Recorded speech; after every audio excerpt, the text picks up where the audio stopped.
It's March 10th, 2009.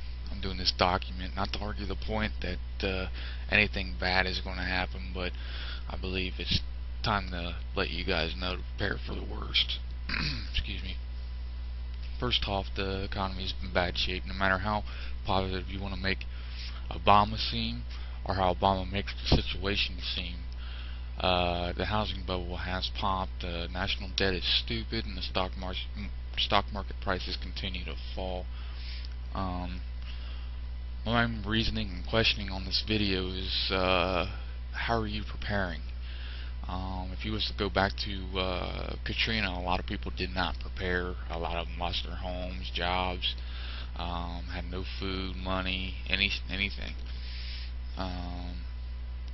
Even though they lived in a hurricane zone, and they never thought and raised a flag saying, well, I do live in a hurricane zone, maybe I should prepare, but they never did.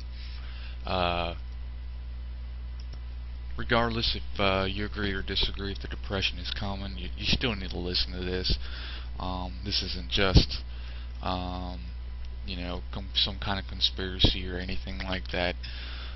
Basically, let's say for example, your neighbors are telling you something bad's happening. Even just because you don't follow politics doesn't mean nothing bad's happening. Don't ignore it. A lot of people do. These people are who you should be listening to. They're your neighbors. They aren't corrupt. They're not in Congress.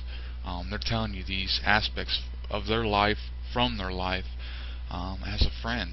And you guys really need to start listening to them. I don't know how many people have neighbors and don't know who they are. They need to go next door, and you need to introduce yourself and say, hey, I'm your neighbor. I'm so and so. If you need anything, come on over. I'm gladly to help you out. People lost track of that. They're too busy to go and meet new people, and that's just stupid. The reason why I'm saying this is because you need to network yourself. You need to create a community and prepare for the worst, and gather your friends and family and neighbors, and come up with a plan, like a centralized location where you could get things situated and where people can help each other and support, or use it as a safe haven, just to help people get through this. Now, my main concern is how are you preparing? People should be stocking up on long life shelf food. Usually, I get my stuff from mredepot.com, but you don't have to do that. You can go and get a dehydrator and a food saver and start doing that yourself, and you can save a little bit of money that way. And that stuff should be cycled out. You can still use those things, just cycle them out. And you can get with your community, and when you guys set up this plan or work on each other's plans, this is something you guys should be able to discuss on what foods to get, how to can, how to preserve meat, these types of things. That's what the community is going to be good for.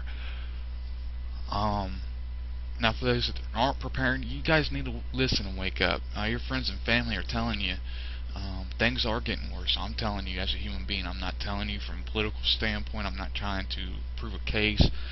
I'm just trying to tell you guys that you guys do need to prepare, and a lot of you guys will ignore or laugh at me, or do the same to your friends and family and neighbors that are telling you these things.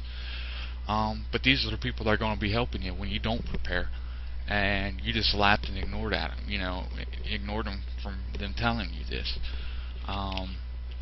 And that's the major thing I see wrong with society is right now, is people got so wrapped up in their money and a busy lifestyle that they're not humble anymore. They don't network with each other, and their kids, they're basically raised by their babysitters because the money isn't too important to them. And that you guys need to look at that. By you storing these foods, you're not saying any people that don't believe that any of this is going on, you can still store food. You can store food and prepare for the worst, hope for the best. I got fire extinguishers at my job. I got fire extinguishers at home. It doesn't mean fire's going to happen there. It's just in case. They're preparing for the situation, and that's what you need to be doing along them lines. You don't have to go on a big scale. I would say probably a month or two supply of food would probably get you by to figure out what everybody in the community and networks doing to prepare themselves, and get with them, and I'm sure everybody can gather together and help each other out. But that network needs to be started. If you don't start a network, what you need to do, if somebody does offer you help and you need it, humble yourself and take it. If you need help, ask for it. Humble yourself and ask for it. You're not begging. You're not looking for a handout. Is what we refer to as charity. Charity is charity.